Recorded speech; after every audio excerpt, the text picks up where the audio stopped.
সম্পূর্ণ সুস্থ মণিমালা জলপরী বাঁশের বাড়ির দড়ি টানতে টানতে লোকটির কাছে নিয়ে যায়। তারপর তাকে যতীন ভাসমান বাঁশের বাড়িতে তুলে রক্ষা করে।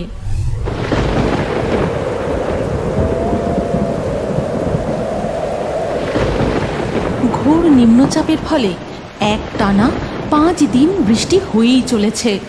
চাষের জমিগুলোতে ধীরে ধীরে জল জমে ফসল নষ্ট হতে বসেছে। ফসল যে পচতে শুরু করেছে। এই কদিনের বৃষ্টিতেই এই অবস্থা। একবার যদি নদীতে বান আসে তাহলে যে সর্বনাশ হয়ে যাবে। আমি বরং একবার নদীর পার থেকে ঘুরে আসি। এই কথা বলে যতীন পদ্মা নদীর দিকে চলে যায়। আর নদীর কাছাকাছি পৌঁছতেই সে দেখে, ওরে বাবারে, নদীতে কত জল বেড়ে গেছে। আমি যা ভাবছি তা যদি একবার হয়, না না, আমাকে আগে থেকে কিছু একটা ব্যবস্থা নিতে হবে। এই কথা ভাবতে ভাবতে যতীন বাঁশ বাগানের দিকে যায়। আর সেখানে, আজ এই দুটোই কাটা বাঁশ নিয়ে যাই, কালকে বরং সকালে এসে বেশি করে কটা বাঁশ কেটে নিয়ে যাব। এরপর যতীন বাড়ি পৌঁছে তার বউকে ডাকতে থাকে। লাবণ্য, লাবণ্য, কই গো? এ কি, তুমি বাঁশ কেটে কেন নিয়ে এসেছো? আর তুমি যে জমিতে গেলে, ফসলগুলো কেমন আছে? নদীর যা অবস্থা দেখে এলাম তাতে বাঁশই আমাদের বাঁচাতে পারে। আর জমিতে একটাও ফসল ভালো নেই গো, বৃষ্টিতে সব নষ্ট হয়ে যাচ্ছে। এরপর ধীরে ধীরে রাত হয়ে যায়। আর রাতে যতীন, তার মেয়ে তিতলি ও লাবণ্য একসাথে খেতে বসে। গিন্নি, কালকে বৃষ্টিটা থামলে আরো কিছু বাঁশ কেটে নিয়ে আসতে হবে। অত বাঁশ দিয়ে কি করবে গো? নদীর জল একদম ভরে এসেছে, যে কোনো সময় বাঁধ ভেঙে বন্যা আসতে পারে। তারপর রাতের খাওয়া দাওয়া হয়ে গেলে সবাই শুয়ে পড়ে। এরপর রাত যত বাড়ে তার সাথে বৃষ্টির বেগও বাড়তে থাকে। সারা রাত ঝমঝম করে বৃষ্টি হয়েই চলে। ওদিকে বহু দূরে জঙ্গলের নদীতে দেখা যায়, আমি আর এগোতে পারছি না, আমি যে খুব আহত। তুমি আমাদের মেয়েকে নিয়ে নিরাপদ কোনো জলাশয় বা পুকুরে আশ্রয় নাও। তোমরা আমার জন্য চিন্তা করো না, আমার জন্য এই প্রবল নদীর স্রোতে আর দাঁড়িয়ে থেকো না, চলে যাও তোমরা। না মণিমালা, আমরা তোমাকে ছেড়ে কোথাও যাব না। মা, আমিও তোমাকে ছেড়ে কোথাও যাব না, কোথাও যাব না মা। ঠিক সেই সময় হঠাৎ নদীতে জোরে স্রোত আসে। আর সেই স্রোতেই আহত মণিমালা জলপরী নিজেকে আটকে রাখতে না পেরে জলের টানে ভেসে যায়। মা, তুমি কোথায় চলে যাচ্ছ? তুমি আমাকে ছেড়ে যেও না মা। ও মা, তুমি আমার কাছে আসো, যেও না আমাকে ছেড়ে। মণিমালা, মণিমালা, তোমার কিচ্ছু হবে না, আমি আসছি, আমি তোমাকে বাঁচাতে আসছি। হীরক কুমার, তুমি আমাকে বাঁচানোর জন্য স্রোতের মুখে এসো না, তাহলে যে তোমরাও ভেসে যাবে। দেখতে দেখতে মণিমালা জলপরী নদীর প্রবল স্রোতে অনেক দূর ভেসে যায়। আহত মণিমালা একটুও সাঁতার কাটতে পারে না।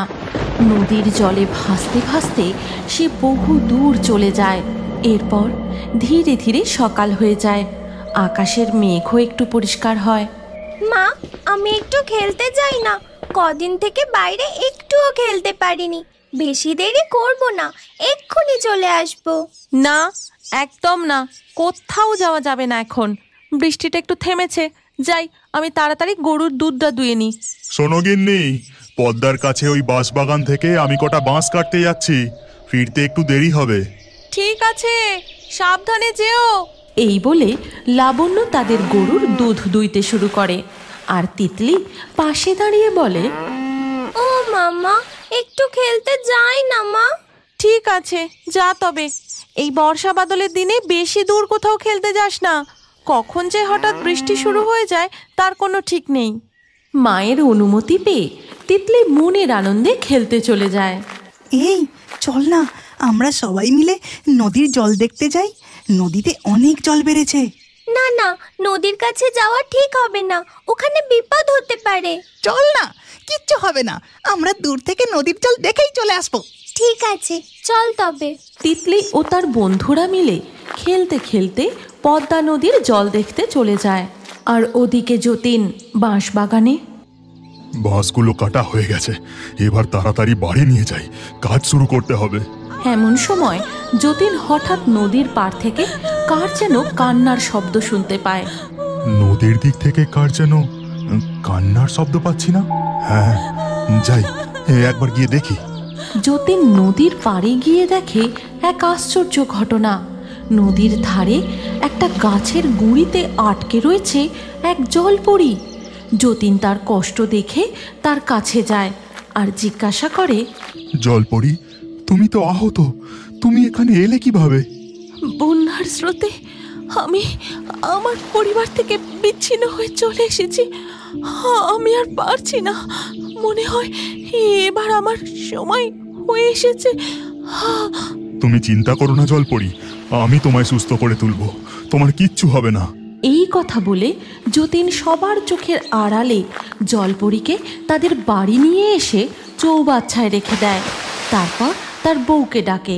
লাবণ্য, লাবণ্য, তাড়াতাড়ি করে জড়িবুটির ওষুধটা এখানে নিয়ে আসো।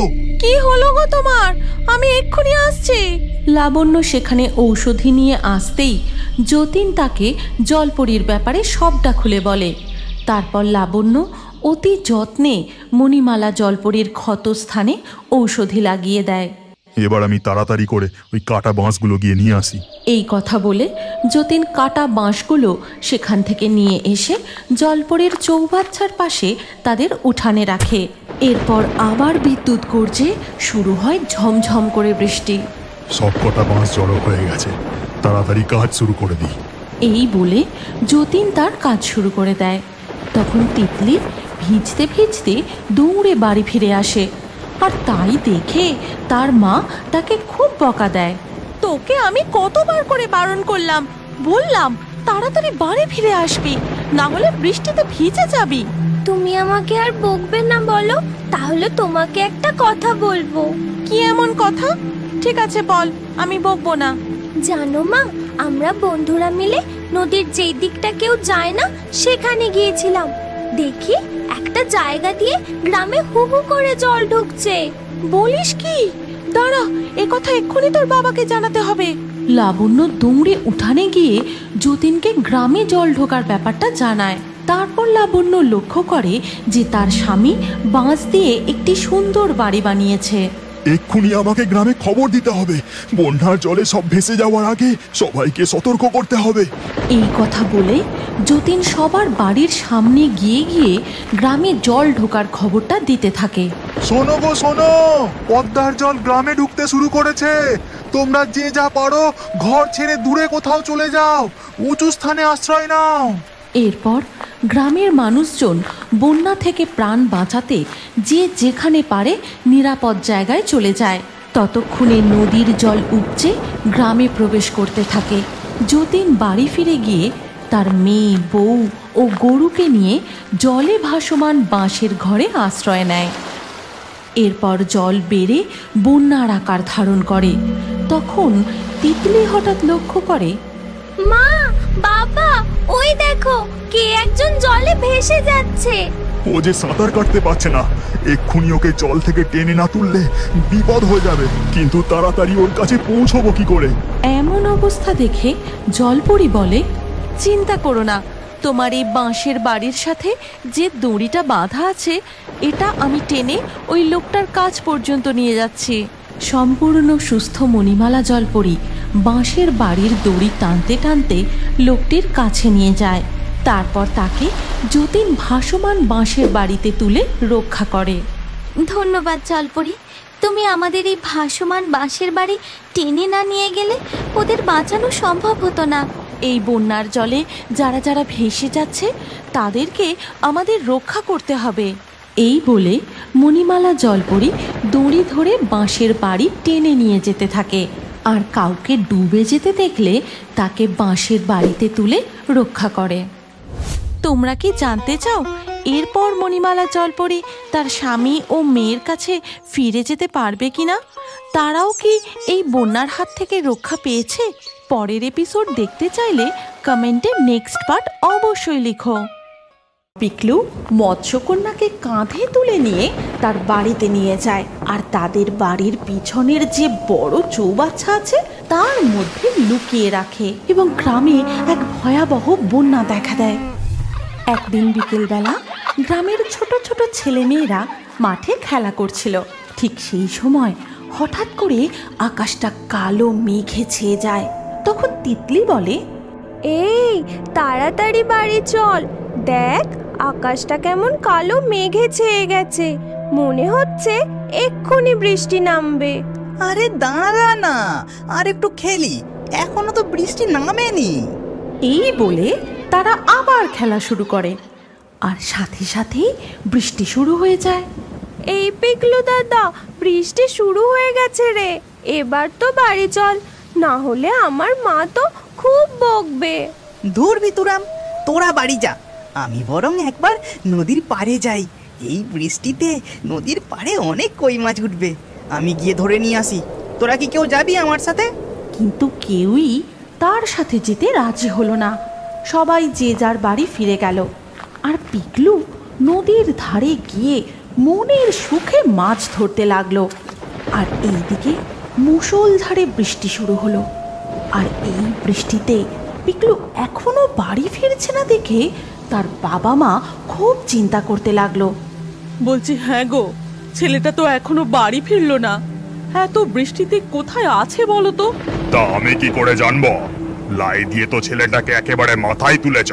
গ্রামের যত ছেলে মেয়ে বৃষ্টির আগেই বাড়ি ফিরে পড়লো, আর এই বেয়াদব ছেলে এখনো বাড়ি ঢোকার নাম নেই। আজ ফিরুক একবার, তারপর ওর খবর আমি নিচ্ছি। এমন সময় পিকলু মাছ হাতে ভিজতে ভিজতে বাড়ি ফেরে।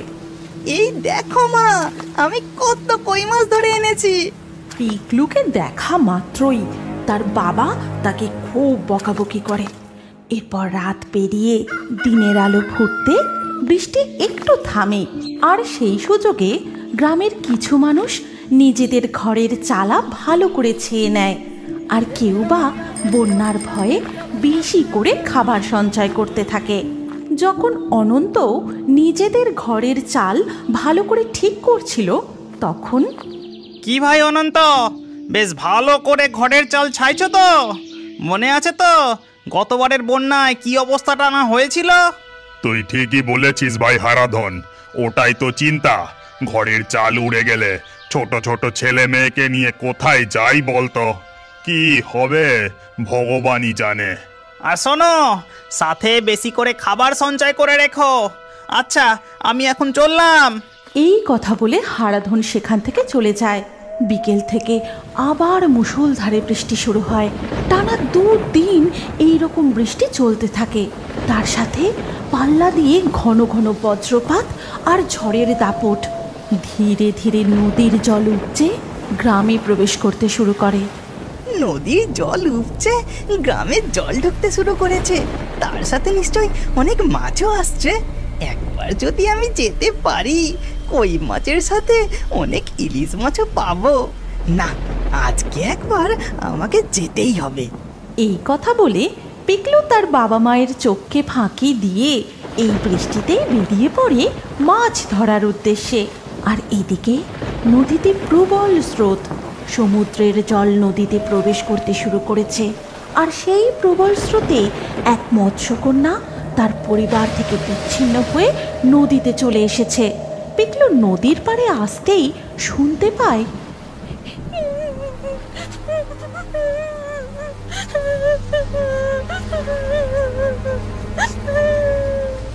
এ কি, এই এত বৃষ্টিতে এখানে কে কাঁদছে? তারপর পিকলু এদিক ওদিক তাকাতেই দেখতে পায় নদীর পাড়ে এক গাছতলায় অদ্ভুত চেহারার একটি মেয়ে বসে বসে কাঁদছে, যার উপরের অংশ মানুষের মতো আর নিচের অংশ একটি মাছের লেজ। পিকলু তৎক্ষণাৎ তার কাছে গিয়ে বলে, কে তুমি?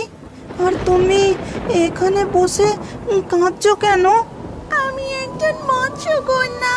জলের প্রবল স্রোতের কারণে আমি আমার পরিবার থেকে বিচ্ছিন্ন হয়ে এখানে চলে এসেছি। আমার খুব ভয় করছে, আমার বাবা মা কোথায় গেল? আমি তাদের কাছে যাব। তুমি একদম ভয় পেও না মৎস্যকন্যা, তুমি ঠিক তোমার মা বাবার কাছে ফিরে যাবে। কিন্তু এখন তুমি এখানে থাকলে পাশের জঙ্গলের জন্তু জানোয়ার তো তোমার উপর আক্রমণ করতে পারে। তাছাড়া গ্রামের কেউ যদি তোমাকে দেখে ফেলে তাহলে তোমার বিপদ হতে পারে। তুমি বরং আমার সাথে আমার বাড়ি চলো। নদীর স্রোত কমে গেলে আমি আবার তোমাকে নদীতে ছেড়ে দিয়ে যাব, কেমন? কিন্তু আমি তো জল ছাড়া থাকতেই পারি না। চিন্তা করো না গো মৎস্যকন্যা, আমি তোমার থাকার সব ব্যবস্থা করে দেব। তারপর পিকলু মৎস্যকন্যাকে কাঁধে তুলে নিয়ে তার বাড়িতে নিয়ে যায়, আর তাদের বাড়ির পিছনের যে বড় চৌবাচ্চা আছে তার মধ্যে লুকিয়ে রাখে। মৎস্যকন্যা, তুমি এখানে নিশ্চিন্তে থাকো, তোমার কোনো ভয় নেই। আমি তোমাকে সময় সময় এসে খাবার দিয়ে যাব, ঠিক আছে? এই কথা বলে পিকলু সেখান থেকে চলে যায়।